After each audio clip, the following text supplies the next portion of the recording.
না, সকালবেলায় জলদি করে যাইয়া আমার ছোট বেটায় আব্দুল্লাহকে তোমরা নিয়ে আসবা। সকল ভাই বলল, আব্বা গো, আমরা কথা দিলাম সকালবেলায় যাব আর আমাদের ভাইকে আমরা নিয়ে আসব। রাত্রি অতিবাহিত হইল, সকালবেলায় সকল ভাইয়েরা মাকামে আবওয়ায় পৌঁছালো। মাকামে আবওয়ায় পৌঁছানোর পরে দেখছে যেন যেই জায়গায় ঘোড়াটা ছিল, যেই জায়গায় উট ছিল, যেই জায়গায় আব্দুল্লাহ ছিল, ওই জায়গায় যেন উটও দেখতে পায় না, ওই জায়গায় যেন আব্দুল্লাহকেও দেখতে পায় না। আশেপাশের মানুষকে ডেকে বলে, ওরে আমার ভাইরা, এই জায়গায় মক্কা নগরের একটা সন্তান, নুরানিময় চেহারা, যার নাম হলো আব্দুল্লাহ রাদিয়াল্লাহু তাআলা আনহু, ও যে এই জায়গায় বসেছিল, আরাম করতেছিল, আজকে কেন দেখা যায় না রে? আব্দুল মুত্তালিবের সন্তান আব্দুল্লাহকে কেন আর দেখা যায় না? এলাকার মানুষেরা বলল, তোমাদের বাড়ি কোথায়? বলে মক্কা নগরে। বলে এই জায়গায় একটা মানুষ ছিল, যার নাম ছিল আব্দুল্লাহ। সকালবেলায় দেখি ওই ব্যক্তিটি মারা গেছে, আমরা তাকে দাফন কাফনের ব্যবস্থা করে মাকামে আবওয়ায় রেখে দিয়েছি। জোরে বলে ইন্না লিল্লাহি ওয়া ইন্না ইলাইহি রাজিউন।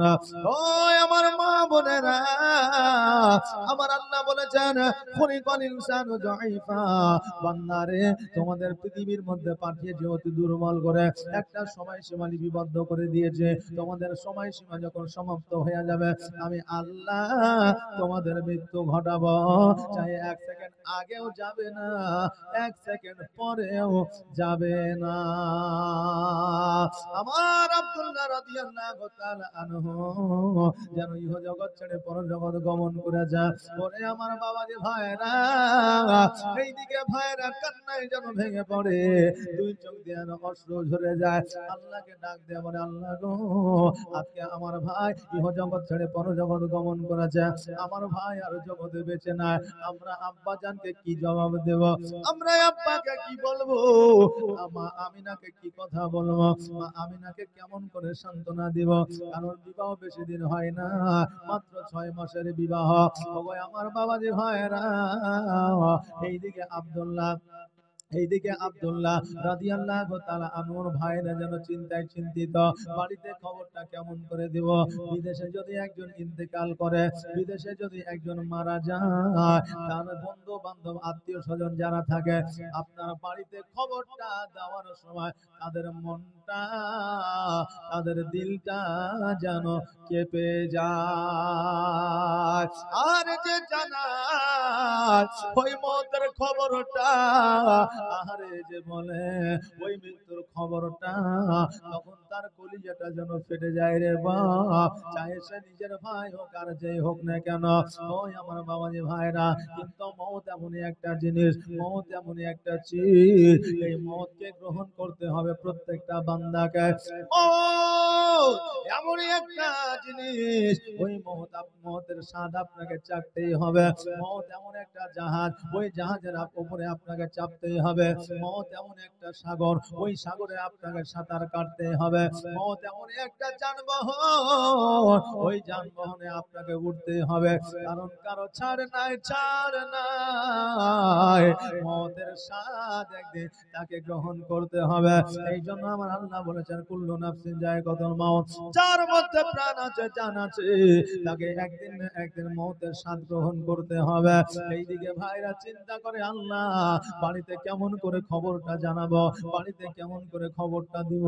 আল্লাহ গো, আমাদের ছোট ভাই যে সবচেয়ে আপনার পেয়ারা, যাকে আমার আব্বা সবচাইতে বেশি ভালোবাসতো, যাকে সর্বদা কাছে কাছে রাখতো, যাকে সর্বদা হাতের আঙুল ধরে ঘুরাতো, আজকে ওই ভাই আর জগতে না। এই খবরটা কেমন করে দিব?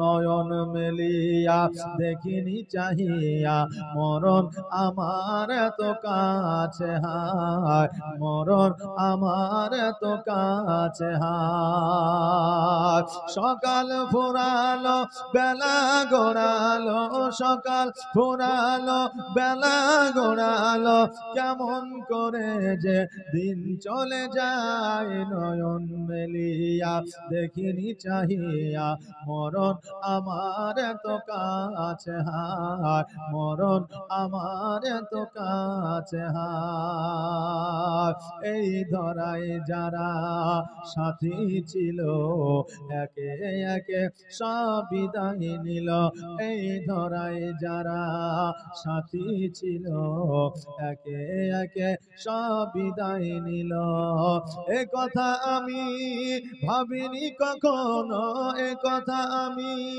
ভাবিনি কখনো কখন আমার মরণ এসে যায় নয়ন মেলিয়া দেখিনি চাহিয়া মরণ আমার এত কাছে হায় মরণ আমার এত কাছে হায় সকাল ফুরালো বেলা গড়ালো সকাল ফুরালো বেলা গড়ালো কেমন করে যে দিন চলে যায় নয়ন মেলিয়া দেখিনি চাহিয়া মরণ আমার এত কাছে হায় মরণ আমার এত কাছে হায় সকালে বাগানে যে ফুল ফোটে সন্ধে বেলায় তা ঝরেও বটে সকালে বাগানে আজ ফুল ফোটে সন্ধে বেলায় তা ঝরেও বটে এভাবে তুমিও ঝরে যাবে একদিন এভাবে তুমিও চলে যাবে একদিন এভাবে তুমিও মরে যাবে একদিন সেদিনকে স্মরণ করো সবাই নয়ন মেলিয়া দেখিনি চাহিয়া মরণ আমার এত কাছে হায় মরণ আমার এত কাছে হায় সকাল ফুরালো বেলা গড়ালো সকাল ফুরালো বেলা গড়ালো কেমন করে যে দিন চলে যায় নয়ন মেলিয়া দেখিনি চাহিয়া মরণ আমার তো কাছে হায় ও বাবাজি ভাইরা আমার আব্দুল্লাহ রাদিয়াল্লাহু তাআলা আনহর ভাইরা যেন আপনার বাড়ির দিকে রওনা হয়ে গেলে বাড়িতে যখন রওনা হয়ে গেলে বাড়িতে যখন প্রবেশ করবেন দেখতে যেন আমার মা আমিনা রাদিয়াল্লাহু তাআলা আনহা দরওয়াজার সম্মুখে যেন দাঁড়ায় আছে রে বাবা এইদিকে আব্দুল মুত্তালিব রাদিয়াল্লাহু তাআলা আনহু দরওয়াজার সম্মুখে যেন দাঁড়ায় আছে আবার আব্দুল মুত্তালিব রাদিয়াল্লাহু তাআলা আনহুর সন্তানেরা যাইয়া আব্বা জানের কাছে মুখটা নিচু করে যেন দুই চোখের পানি ছেড়ে দিয়ে দাঁড়ায় আছে আব্দুল মুত্তালিব ডাক দিয়ে বলে বেটারা আব্দুল্লাহকে আনতে গেলা রে কিন্তু আব্দুল্লাহকে তো দেখা যায় না আব্দুল্লাহ কেন আসে না আব্দুল্লাহকে কি তোমরা নিয়ে আসো না আব্দুল্লাহকে কি তোমরা নিতে যাও না হারিস বলে আব্বা গো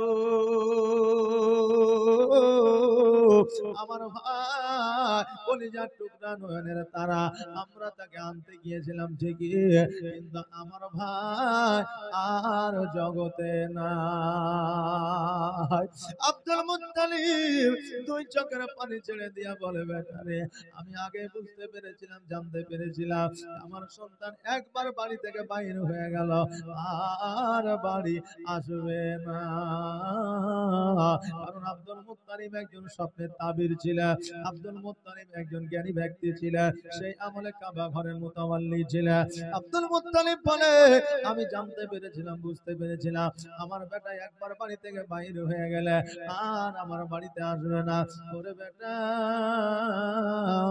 আমি জেনে গিয়েছিলাম আমি বুঝে গিয়েছিলাম আমি জানি আমার বেটা আব্দুল্লাহ আর ফিরে আসবে না কিন্তু আমার মা আমিনাকে কি জবাব দেব আমার মা আমিনাকে কেমন করে সান্ত্বনা দেব আমার মা আমিনাকে কেমন করে বুঝাইব? আমার মা আমিনা রাদিয়াল্লাহু তাআলা আনহা দূর থেকে যেন তাকায়া দেখছে, কি যেন আলোচনা করে, সবার চোখে যেন পানি। আমার মা আমিনা বুঝতে পারলেন, জানতে পারলেন নিশ্চয়ই কোনো একটা অ্যাক্সিডেন্ট ঘটেছে, নিশ্চয়ই কোনো একটা দুর্ঘটনা ঘটেছে। এই জন্য তারা সবাই মিলে কাঁদে, কিন্তু আমিনা আমাকে যে তারা বলে না। কোটি কোটি পায়ে গেলেন, যাওয়ার পরে আব্বা জানকে বলে, আব্বা গো, আমার স্বামী কেন এখনো পর্যন্ত আসলো না? আমার স্বামীকে কেন দেখতে পাওয়া যায় না? ওই আব্বা, আপনারা কি যেন আলোচনা করেন, ওই কথাটা আমাকে কেন বলেন না? আব্দুল মুত্তালিব দুই চোখের পানি ছেড়ে দিয়ে বলে, আমিনা রে, আজকে থেকে তোমার স্বামী আর কোনোদিন আসবে না। আজকে থেকে তোমার স্বামী তোমার কাছে আর আসবে না। এই জন্য আসবে না, তোমার স্বামী আমার বেটা আব্দুল্লাহ আর জগতে না, ও জগৎ ছেড়ে পর জগৎ গমন করেছে। আমার আমিনা দাঁড়িয়ে থাকতে যেন আর পারে না, আমিনা যেন বসে গেল। বসে যাওয়ার পরে আব্দুল মুত্তালিব বলে, আব্বা গো, আজকে আমি বড় এতিম হয়ে গেলাম। আজকে আমার স্বামী না, আমাকে দেখার মতো আর কেউ রইল না। ও গো আব্বা, আজকে আমাকে এতিম করে চলে গেল। আব্বা গো, আজকে আমার স্বামী জগতে না, এটা আমি বুঝতে পারি না। আব্দুল মুত্তালিব রাদিয়াল্লাহু তাআলা আনহু বলে, আমিনা, আমার সন্তানিও জগৎ ছেড়ে পর জগৎ করে গমন করেছে না আমিনা। ও আমিনা, আজকে থেকে আমি আব্দুল মুত্তালিব কথা দিলাম, জীবনে আমি যতদিন বেঁচে আছি না আমিনা, তোমার কোন রকমের অসুবিধা হইতে দিব না। আমার মা আমিনা দুই চোখের পানি ছেড়ে দিয়ে বাড়ির দিকে গেলেন গো। বাড়িতে যাওয়ার পরে আমিনা যেন রাত্রি বেলায় ঘুম আসে না। আমার আমিনা দুই চোখের পানি ছেড়ে দিয়ে যেন সর্বদাই কাঁদে। এই জন্য কাঁদে, যার জগতে স্বামী না, সেই একমাত্র জানে একটা নারীর মূল্য পৃথিবীতে কতটা। ওই আমার মা বোনেরা, তোমাদের যাদের স্বামী আছে, ওই স্বামীর সেবা করো, ভক্তি করো। স্বামী যতদিন পর্যন্ত জগতে আছে, ততদিন পর্যন্ত তোমাদের মান ও সম্মান আছে। স্বামী নাই, তোমাদের মান ও নাই।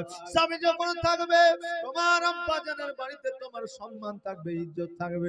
স্বামী যখন থাকবে না, তোমার ভাই, তোমার বাপ, তোমার মায়ের কাছে তোমার কোনো সম্মান থাকবে না। অতএব মারে, আমার আল্লাহ স্বামীর পায়ের নিচে জান্নাত বিবিদেরকে দিয়েছে। অতএব স্বামীর সেবা করে আল্লাহর জান্নাত আপনি লাভ করেন। সারা জীবন উপাসনা করলেন, সারা জীবন ইবাদত করলেন, কিন্তু স্বামীকে খুশি করলেন না। স্বামী যদি আপনার প্রতি অসন্তুষ্ট থাকে, সারা জীবনের ইবাদত বরবাদ হয়ে যাবে। স্বামী যদি অখুশি থাকে, আপনার ইবাদত আল্লাহর দরবারে গ্রহণযোগ্য হবে না। আমার আমিনা রাদিয়াল্লাহু তাআলা যেন আপনার দুই চোখের পানি ছেড়ে দিয়ে সর্বদা যেন কাঁদে। আব্দুল মুত্তালিব রাদিয়াল্লাহু তাআলা আনহু কতবার বোঝায় যায়, এতবার বোঝায় রে, তবুও যেন আমার আমিনা বোঝে না। কারণ একজন স্বামী হারা মা কার কথায় সান্ত্বনা পাবে? সারা জগতের আসমান যদি একজন বিবির মাথায় উঠে যায়, আর স্বামী যদি একটু সহযোগিতা করে দেয়, সারা আসমান মাথায় নিয়ে নিতে পারবে। আর যদি আপনার সীমিত তুলা বিবির মাথার উপরে থেকে যায়, স্বামী যদি না থাকে, ওটাই আসমানের সমান ভারী হইয়া যায়। এই জন্য স্বামী যতদিন পর্যন্ত জগতে আছে, ততদিন পর্যন্ত স্বামীকে মূল্য দিতে শিখো। বাবাজি, ভাইরা, আমার মায়েরা, আমার আমিনা রাদিয়াল্লাহু তাআলা আনহাকে বোঝায়, বহুদিন হয়েছে আমিনা যেন আব্দুল্লাহকে ভুলতে পারে না। খাওয়া নাই, দাওয়া নাই, রান্না নাই, বান্না নাই। ওই আমার মা বোনেরা আমিনাকে বুঝালেন। আব্দুল মুত্তালিব রাদিয়াল্লাহু তাআলা বলে, আমিনা, এইভাবে যদি তুমি দিনগুলো অতিবাহিত করো, এইভাবে যদি তুমি জীবন যাপন করো, এমন একটা সময় আসবে রে মা, তোমার শরীরটা খারাপ হয়ে যাবে, তুমি অসুস্থ হয়ে যাবা। ওরে আমি না, তোমার গর্বে আমার পিতা মুহাম্মদ রাসূলুল্লাহ সাল্লাল্লাহু তাআলা আলাইহি ওয়াসাল্লাম আসবে। এটা আমি নয়। তাওরাত ইনজিল জবুর বলে গিয়েছে, আমার আব্দুল্লাহ রাদিয়াল্লাহু তাআলা আনহুর কপালে যে নূরি তাজাল্লা ছিল, কপালে যে নূরি ঝলকটা ছিল, ওই ঝলকটা আর ছিল না। অতএব আমি না, তোমার গর্বে আমার মুহাম্মদ রাসূলুল্লাহ সাল্লাল্লাহু তাআলা আলাইহি ওয়াসাল্লাম আসবে। ও আমিনা, তুমি এইভাবে আর জীবন যাপন করো না, রান্না করো, খাওয়া দাওয়া করো। ও আমিনা, তোমার জীবনটা তুমি শুরু করো। আমিনা বলতেছে, আব্বা গো, আমি যে রান্না করব, আমার বাড়িতে তো পানি নাই, আমার বাড়িতে তো খাবার নাই, আমার বাড়িতে তো আটা নাই। আব্দুল মুত্তালিব রাদিয়াল্লাহু তাআলা আনহু বলে, পরে আমিনা, আমি আটার ব্যবস্থা করি রে, তুমি যাও কুয়া থেকে পানি নিয়ে আসো। আব্দুল মুত্তালিব বললেন যে আমি এইদিকে জবের আটার ব্যবস্থা করি, তুমি কুয়া থেকে পানি নিয়ে আসো।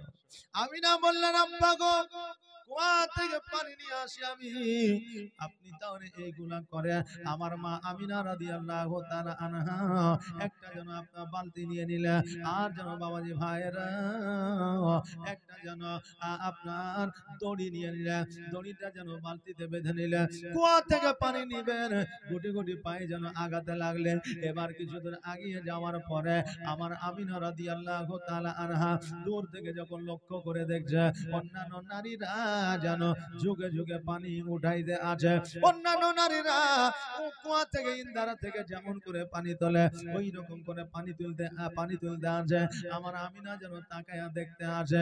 আমার আমিনা রাদিয়াল্লাহু তাআলা আনহা যখন গুটি গুটি পায়ে আগিয়ে গেলে, এবার কিছু দূর যাওয়ার পরে ওই কুয়ার কাছে যেমনই পৌঁছাতে যাবে, এইদিকে আমার আল্লাহ ডাক দিয়া বলে, ও পানি রে,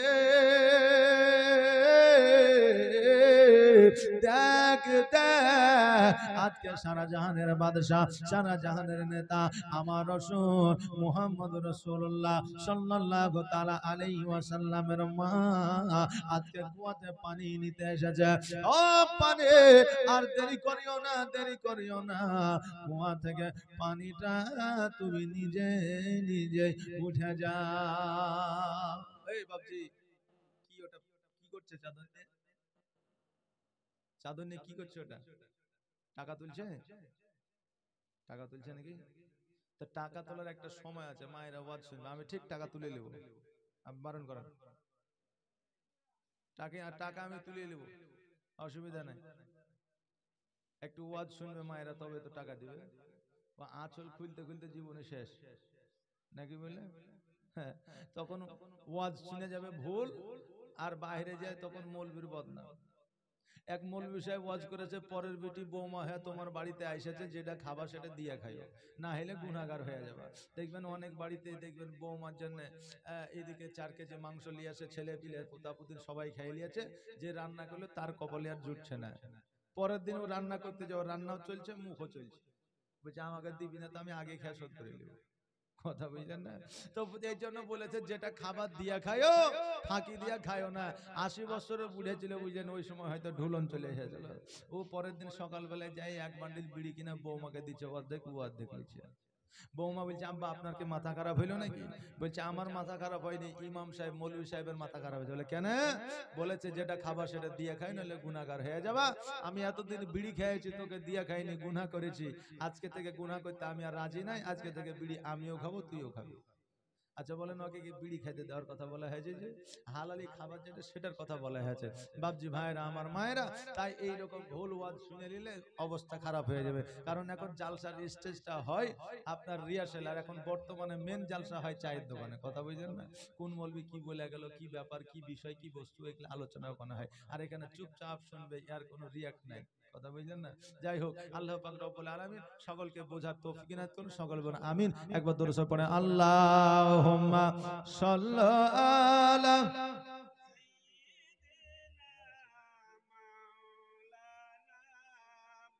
মোহাম্মদ ওয়ালা আলে ওয়ালা আলে মাওলানা। ওই আমার বাবাজি ভাইরা মায়েরা গো, আমার মা আমিনা যখন কুয়ার কাছে পৌঁছে গেলে আমার আল্লাহ ডাক দিয়ে বলে, পানি রে, দেরি করিও না, দেরি করিও না, জলদি করে পানি তুমি উপরে উঠে যাও। এই জন্য পানি উপরে উঠে যাও। আমার আমিনা যখন যুগে যুগে পানি উঠাইবে, আমার আমিনা কষ্ট পেয়ে যাবে। আর আমিনা যদি কষ্ট পেয়ে যায়, আমার নবী কষ্ট পেয়ে যাবে। আর আমার নবী যদি কষ্ট পেয়ে যায়, আমি আল্লাহ সহ্য করব না। আমার আমিনা যখন কুয়ার কাছে পৌঁছে গেলে পানি নিজে নিজে উঠে গেল। আমিনা যেন আপনার ভয়ে পানিটা নিলেন না। এখন কোন মা গেল পানি আনতে, এবার কুয়ার পানির সময় দড়ি দিয়ে উঠাইছে। আর একটা নারী যখন ওই জায়গায় পৌঁছবে পানি নিজেই উঠে যাবে। আচ্ছা ভয় করবে না, করবে না? ভয় হবে না, হবে না? অনেক আপনার আমাদের বর্তমানে মা বোনেরা আছে, দেখবেন ওখানে মিলাদ করে নেবে, জিনভূতের কারবার হয়ে যায়। ওই আমার বাবাজি ভাইরা, আমার আমিনা রাদিয়াল্লাহু তাআলা আনহা পানি যেন নিলেন না, বাড়ির দিকে গেলেন। বাড়িতে যাইয়া শ্বশুর আব্বাকে বলতেছে, আব্বা গো, আজকে একটা অলৌকিক দৃশ্য দেখলাম। বলে কি অলৌকিক দৃশ্য রে বেটি? বলে অলৌকিক দৃশ্যটা হলো অন্যান্য নারীরা ঝুঁকে ঝুঁকে পানি উঠাইতেছিল, আমি যখন পৌঁছায় গেলাম পানি নিজেই নিজে উঠে গেল। আমার আব্দুল মুত্তালিব মিচকে হাসি দিয়া বলে, আমিনা রে, তুমি বুঝতে পারো না, জানতে পারো না, আজকে আব্দুল্লাহর ব্যথা বেদনা যন্ত্রণা আমরা সবাই ভুলে যেতে চলেছি। ও আমিনা, তুমি আর ভয় করো না, যাও যাও পানি নিয়ে আসো। আমিনা রাদিয়াল্লাহু তাআলা আনহা আপনার বালতি নিয়ে দড়ি নিয়ে যেন কুয়ার কাছে আসলে পানি যেন আবার অটোমেটিক নিজে নিজে উঠে যায়। আমিনা রাদিয়াল্লাহু তাআলা আনহা পানি নিয়ে নিলেন। পানি নিয়ে যখন আপনার চলতে আরম্ভ করেছে, আকাশে পাখি যেন সন্ধ্যা বেলায় নিজের বাসায় ফিরে, কিন্তু এক জায়গায় পাখি আমার আমিনা যেন আগে যায় না। আমিনা আকাশের দিকে তাকায়, ঝাঁকে ঝাঁকে পাখিরা যেন কিচির মিচির করে, যেন আমিনার আগে যায় না। এইদিকে মা আমিনা তাড়াতাড়ি করে বাড়ির দিকে আসছে, অলৌকিক দৃশ্য দেখতে পাচ্ছে। এবার হঠাৎ করে একটা পাথরের উপর পা পড়ে গেল। পাথরের উপরে পা পড়ে গেলে বাপজি আপনার লাগে, ফুটে যায়, অনেক সময় ক্ষত বিক্ষত হয়ে যায়। কিন্তু পাথরের উপর যখন পা পড়ে গেছে, ওই পাথরটা যেন তুলোর চাইতে নরম হয়ে গেছে। জোরে বলেন সুবহানাল্লাহ। আমার মা আমিনা বলে, আল্লাহ, আজকে কি অলৌকিক দৃশ্য আমি দেখি, যেই পাথরে আঘাত করার কথা ওই পাথর নরম হয়ে যাচ্ছে। আমার আমিনা যেমন আবার পা দিয়েছে, দেখছে যেন আবার নরম হয়ে যাচ্ছে। আমার আমিনা রাদিয়াল্লাহু তাআলা আনহা বাড়িতে আসিয়া যেন চুপ করে বসে আছে। আব্দুল মুত্তালিব বলছে, আমিনা কি ব্যাপার, চুপ করে বসে আছো কেন? মা আমিনা রাদিয়াল্লাহু তাআলা আনহা বলে, ওগো আমার আব্বা আজকে এমন একটা অলৌকিক দৃশ্য দেখলাম, ওই অলৌকিক দৃশ্যটা দেখিয়া আমার বড় চিন্তায় চিন্তিত হয়ে যায়। আমার আব্দুল মুত্তালিব বলে, কি অলৌকিক দৃশ্য দেখলাম? বলে, আব্বা, আমি যখন কুয়াতে গেলাম পানি অটোমেটিক নিজে নিজে উঠে যায়। আমি যখন রাস্তা দিয়ে আসি পাখিরা আমার আগে যায় না। আমি যখন রাস্তা দিয়ে আসি পাথরে আমার পায়ে আঘাত করে না।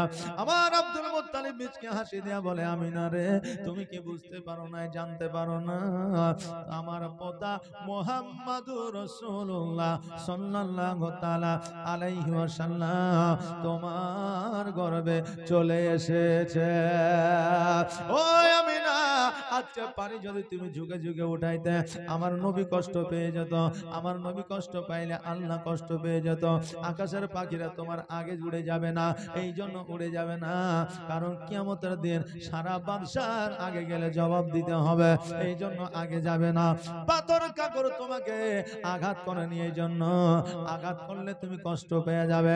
আর তুমি যদি কষ্ট পেয়ে যাও, আমার নবী কষ্ট পেয়ে যাবে।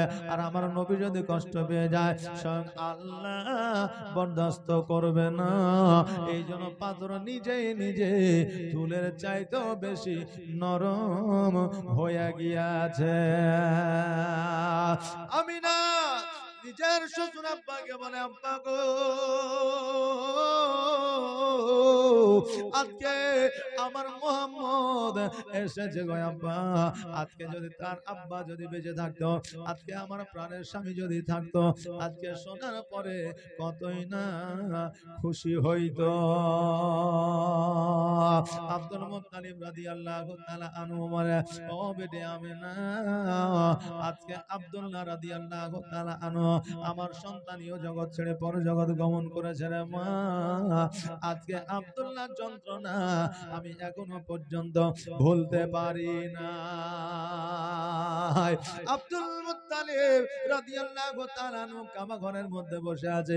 আমার আল্লাহ ডাক দিয়ে বলে, ও আমার ফেরেশতা জিবরাইল, যাও যাও যাও, জান্নাত হইতে 4টা মহিলা আমার আমিনার বাড়িতে পৌঁছে দাও আমিনার সেবার জন্য। জিবরাইল বলে, আল্লাহ গো তারা কেমন করে আমার নবীদের বাড়ি চিনবে? আমার আল্লাহ ডাক দিয়ে বলে, জিবরাইল রে, জান্নাত হইতে একটা সবুজ পতাকা আমার মা আমিনার বাড়িতে গেঁথে দে, আমার মা আমিনার বাড়িতে রেখে দে, ওই পতাকা দেখে সবাই চলে যাবে। হযরত জিবরাইল আলাইহিস সালাম মা আমিনার বাড়িতে পতাকাটা রেখে দিয়েছিলেন। 4 জন নারী, জান্নাতি নারী আসিয়া আমার আমিনা রাদিয়াল্লাহু তাআলা আনহার যেন আপনার সেবা করতেছিলেন। এমন অবস্থা আমার আব্দুল মুত্তালিব রাদিয়াল্লাহু তাআলা কাবা ঘরের মধ্যে যেন বসে আছে, আর ওই কাবা যেন মা আমিনার বাড়ির দিকে ঝুঁকে গেছে। আব্দুল মুত্তালিব চিন্তা করে, আল্লাহ গো আজকে এই কাবা ঘর কত শক্ত করে পোক্তা করে তৈরি করা আছে। আপনি ইব্রাহিম আলাইহিস সালাম, ইসমাইল আলাইহিস সালামের হাত দিয়ে বানিয়ে নিয়েছিলেন। আজকে ওই কাবা ঘর পড়ে যায় না, ওই কাবা ঘর টুটে যায় না, কিন্তু কাবা ঘর মা আমিনার বাড়িতে ঝুঁকে গেল। কারণটা কি? আব্দুল মুত্তালিব চিন্তা করে বলে, আল্লাহ আমি বুঝে গিয়েছি, বুঝে গিয়েছি। কারণ আজকে কাবারও যে কাবা মুহাম্মদুর রাসূলুল্লাহ সাল্লাল্লাহু তাআলা আলাইহি ওয়াসাল্লাম জমিনের মধ্যে এসেছে।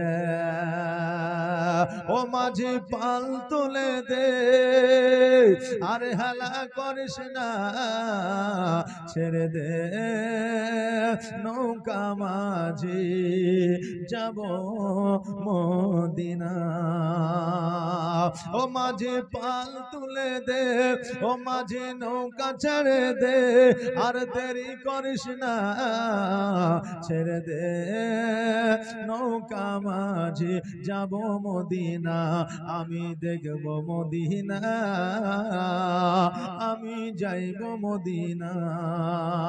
মক্কায় নবী এলো মা আমিনার ঘরে, হাসিলে হাজার মানিক, কাঁদিলে মুক্তা ঝরে। জোরে বলেন না সুবহানাল্লাহ। মক্কায় নবী এলো মা আমিনার ঘরে, হাসিলে হাজার মানিক, কাঁদিলে মুক্তা ঝরে। আর দয়ার নবী যার সহায়, আর দয়ার নবী যার সহায়, তার কিসের ভাবনা, ছেড়ে দে নৌকা মাঝি, যাব মদিনা। ও মাঝি পাল তুলে দে, ও মাঝি নৌকা ছেড়ে দে, আর হেলা করিস না, ছেড়ে দে নৌকা মাঝি, যাব মদিনা। আমার আব্দুল মুত্তালিব চিন্তা করে, আল্লাহ কাবা যখন মা আমিনার বাড়ির দিকে ঝুঁকে গেছে, আমার আকা মওলা জনাবে মুহাম্মদ রাসূলুল্লাহ সাল্লাল্লাহু তাআলা আলাইহি ওয়াসাল্লাম যেন জগতের মধ্যে চলে এসেছে। অতএব আমি আর দেরি করব না। আমার আব্দুল মুত্তালিব রাদিয়াল্লাহু তাআলা আনহু গুটি গুটি পায়ে যেন আমিনার বাড়ির দিকে আপনার রওনা হয়ে গেলেন। আমিনার বাড়ি যখন যাইবেন গো, দেখছে যেন আমার আমিনার জীর্ণ কুটির সম্মুখে 2 জন ব্যক্তি যেন দাঁড়ায় আছে দারোয়ান রূপে। এবার আব্দুল মুত্তালিব যায় জিজ্ঞাসা করে, ও ভাই তোমরা কে? মা আমিনার আমি ছাড়া তো আর কেউ নাই, মা আমিনাকে দেখার মতো আমি ছাড়া কেউ নাই, মা আমিনাকে সিকিউরিটি দেওয়ার মতো আমি ছাড়া আর কেউ নাই। ও ভাই আজকে তোমরা কে এই জায়গায় আছো? তারা বলে, শোনো আব্দুল মুত্তালিব, আমরা দুনিয়ার কোনো মানুষ নয়, আমরা ইনসান নয়, জীব নয়, আমরা হলাম আল্লাহর ফেরেশতা। আজকে এই জায়গায় উপস্থিত হয়েছে এই জন্য জন্য আমার আখেরি পয়গম্বর মুহাম্মদ রাসূলুল্লাহ সাল্লাল্লাহু তাআলা আলাইহি ওয়াসাল্লাম জগতের মধ্যে এসেছে। এই জন্য আমি দারওয়ান হিসাবে, পাহারাদার হিসাবে, সিকিউরিটি হিসাবে দাঁড়ায় আছি। আজকে আমার নবী আজকে থেকে নিয়ে 7 দিন পর্যন্ত দুনিয়ার মানুষের দেখা হলো হারাম, এই জন্য দেখা যাবে না। আমার আল্লাহ যত ফেরেশতা আছে সবাই একে একে আমার নবীজিকে দর্শন করবে। আব্দুল মুত্তালিব বলে না না না, আমার কথা জগতের মধ্যে এসেছে, আমি আগে দেখবো না, তা কেমন করে হয়? আব্দুল মুত্তালিব যখন আপনার জোর করে আমিনার বাড়ির দিকে যাইবে, ওই ফেরেশতারা আমার আব্দুল মুত্তালিবের মাথায় যেন একবার হাত বুলাইয়া দিলেন। কোন রাবী বলেছেন না না, আমার আব্দুল মুত্তালিবের মাথায় আঘাত করেছিলেন। এবার বাবাজি ভাইরা আব্দুল মুত্তালিবের মাথায় যখন হাত বুলাইয়া দিলেন, আব্দুল মুত্তালিব যেন অজ্ঞান হয়ে গেল। এইদিকে আল্লাহর ফেরেশতারা আসমান থেকে সিঁড়ি নামায়া আমিনার বাড়িতে যেন সিঁড়ি নামাইলো। আর সকল ফেরেশতারা আমার আমিনার বাড়িতে আসলো, আর আমার নবীজিকে দেখলো। আমার নবীজিকে দেখার পরে সবাই যেন আপনার ফিরে গেল। আজকে আমরা যখন আপনার নবীজিকে, নবীর সামনে দরুদ পড়ি, সালাম পড়ি, ক্যাম পড়ি, তখন কিছু বাতিল ফেরকার মানুষ আছে যারা বলে থাকে এইগুলা করা যাবে না, এটা পড়া যাবে না, ওটা পড়া যাবে না।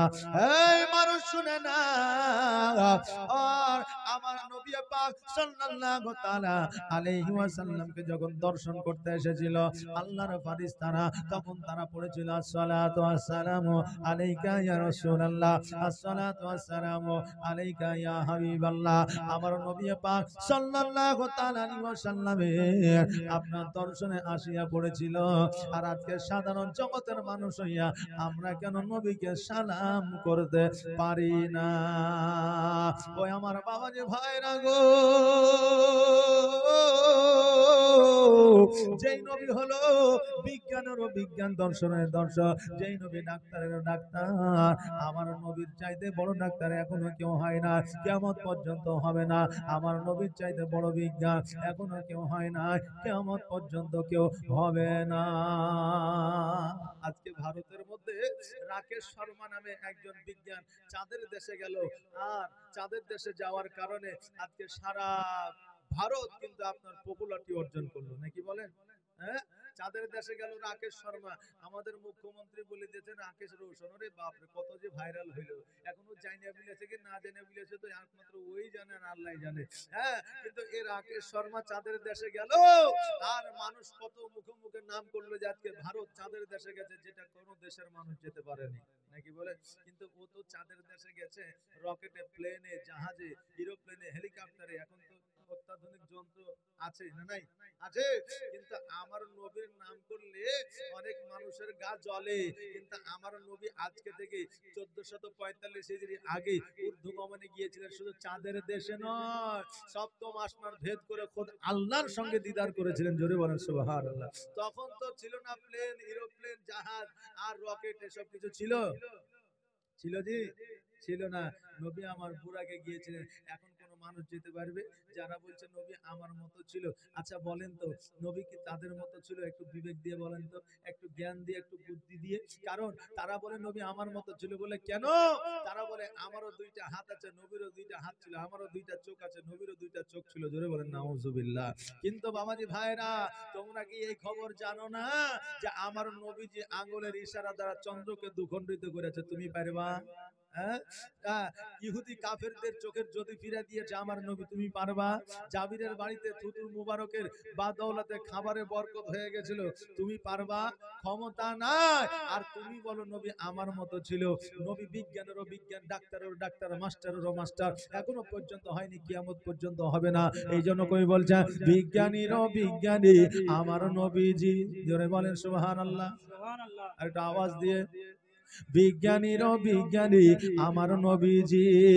এমন একটা দয়ার নবী আর হবে কি, এমন একটা মায়ার নবী আর পাইবা কি? বিজ্ঞানীদের বিজ্ঞানী আমার নবীজি। বিজ্ঞানীরা রথের যুগে আকাশেতে যায়, আর আমার নবী রকেট ছাড়া মেরাজেতে যায়। বিজ্ঞানীরা রকেটের যুগে আকাশে যেছে, কেউ ফিরে আসছে কেউ ফিরে আসছে না, কোনো গ্যারান্টি নাই। কিন্তু আমার নবী রকেট ছাড়া, প্লেন ছাড়াই সপ্তম আসমান ঊর্ধ্বগমনে যাইয়া আল্লাহর সঙ্গে দিদার করেছিলেন। জোরে বলেন সুবহানাল্লাহ। তাই কবি বলছে বিজ্ঞানীরা রথের যুগে আকাশেতে যায়, আমার নবী রকেট ছাড়া মেরাজেতে যায়। ওরে এই যুগে কি এমন বিজ্ঞান আর হবে কি, ওরে এই যুগে কি এমন বিজ্ঞান আর হবে কি, বিজ্ঞানীদের বিজ্ঞানী আমার নবীজি, বিজ্ঞানীদের বিজ্ঞানী আমার নবীজি, এমন একটা দয়ার নবী আর হবে কি, এমন একটা মায়ার নবী আর পাইবা কি, বিজ্ঞানীদের বিজ্ঞানী আমার নবীজি। আবু বকর সিদ্দিকের সাপে কামড়াইলো আর আমার নবীর থুতু দিয়ে ভালো হয়ে গেল। আবু বকর সিদ্দিককে নিয়ে যখন মক্কা থেকে মদিনায় হিজরত করছিলেন নবী আমার, তো সাপে দংশন করেছিল। তা আবু বকরের শরীরটা জর্জরিত হইয়া বিষে কাতর হইয়া চোখের পানি নবীর মুখমণ্ডলের উপরে পড়লো। নবী আমার জিজ্ঞাসা করে, আবু বকর তোমার চোখে পানি? বলে হুজুর সাপে দংশন করেছে, বিষের কাতরে আর থাকতে পারি না, আমার চোখ থেকে পানি আপনার মুখমণ্ডলে পড়েছে। এবার আমার নবীজি বলছে কোন জায়গায়? বলছে আমার পায়ের তালুতে। নবী আমার থুতু মুবারক নিয়ে ওই আপনার আবু বকরের পায়ের তালুতে লাগিয়ে দিলেন। আর আবু বকর বলছে খোদার কসম করে বলি, যখন আমার নবীজি আমার পায়ে থুতু লাগিয়ে দিলেন আমার পুরো শরীরের বিষ পানি হয়ে গেল। জোরে বলেন সুবহানাল্লাহ। এখন যারা বলছে নবী আমার মতো ছিল, এখন তার থুতু যদি ঘামাচিতে দিয়ে দেওয়া হয় তো ওই জায়গাটা পচা ঘা হয়ে ক্যান্সার হয়ে যাবে, ভালো হবে না। আরে তুমি তো দূরের কথা, এখন যারা মেডিকেল কলেজে পড়ে যারা সার্টিফিকেট নিয়ে আসছে তাদের কাছে সাপে কাটা রোগীকে নিয়ে গেলে আগে একবার 10টা ইনজেকশন দিতে হয়, তারপরে রক্ত পরীক্ষা করে বলতে পারে যে রোগীটা বাঁচবে না মরবে, নাকি বলেন? কিন্তু আমার নবী কি দেখেন যে শুধু থুতু মুবারক দিয়েছে, বিষ পানি হয়ে গেছে। আর আজকে জগতের মানুষ, কিছু মানুষ তারা বলছে নবী আমার মতো ছিল। এর মতো জাহিল আর কেউ আছে? জি কেউ নাই। তাই বলছে আবু বকর সিদ্দিকের সাপে কামড়াইলো, আমার নবীর থুতু দিয়ে ভালো হয়ে গেল। ওরে এই যুগে কি এমন ডাক্তার আর হবে কি, ওরে এই যুগে কি এমন ডাক্তার আর হবে কি, বিজ্ঞানীদের বিজ্ঞানী আমার নবীজি, বিজ্ঞানীদের বিজ্ঞানী আমার নবীজি, এমন একটা দয়ার নবী আর হবে কি, এমন একটা মায়ার নবী আর পাইবা কি, বিজ্ঞানীদের বিজ্ঞানী আমার নবীজি। আগের যুগের মানুষের অসুখ কম হতো আর আমার নবীর কাছে আসলে ভালো হয়ে যেত। আগে আমার নবীজির কাছে গেলে মানুষ ভালো হয়ে যেত। তো নবী কি আমার প্যারাসিটামল, ক্যালপল, ওমেসডি এগুলো কিছু দিত নাকি? এরকম কোন ট্যাবলেট ছিল, ওষুধ ছিল? ছিল না। নবী আমার কি দিত? নবী আমার কিছু কোরআনের আয়াত কাজ গাছরা কিছু দিতেন, আর নবীর চেহারা দেখে অনেকের রোগ এমনি ভালো হয়ে যেত। জোরে বলেন সুবহানাল্লাহ। তাই এখন যদি আমরা মৌলভী সাহেবের কাছে, আলেমের কাছে, ইমামের কাছে, তালিব ইলমের কাছে যদি যাই, তা কিছু মানুষ আছে বলে গেলে শিরক করা যাবে না, বলে না? এমনও রোগ আছে যে ইমাম সাহেবের কাজ ছাড়া, আলেম সাহেবের কাজ ছাড়া, মুফতি সাহেবের কাজ ছাড়া আপনার ওই রোগটা ভালো হবে না। যেমন হচ্ছে নজর লাগা। নজর লাগার কোনো ওষুধ আছে যে কোন বিজ্ঞান বাহির করতে পেরেছে? পারেনি। বাচ্চারা পায়খানা করছে, পায়খানা ভালো হয় না, সারে না, জ্বর ভালো হয় না, দেখবেন ইমাম সাহেব একটা তাবিজ করে দিবে, তার জ্বর ভালো হয়ে যাবে। হয় না? হয় না? হয়। তাই নজর লাগা একমাত্র আলেম ছাড়া আর দ্বিতীয় কেউ সারতে পারে না, কোন ডাক্তারেরও এখনো ওষুধ তৈরি হয়নি। তাই বলছে আগের যুগের মানুষের অসুখ কম হতো আর আমার নবীর কাছে আসলে ভালো হয়ে যেত।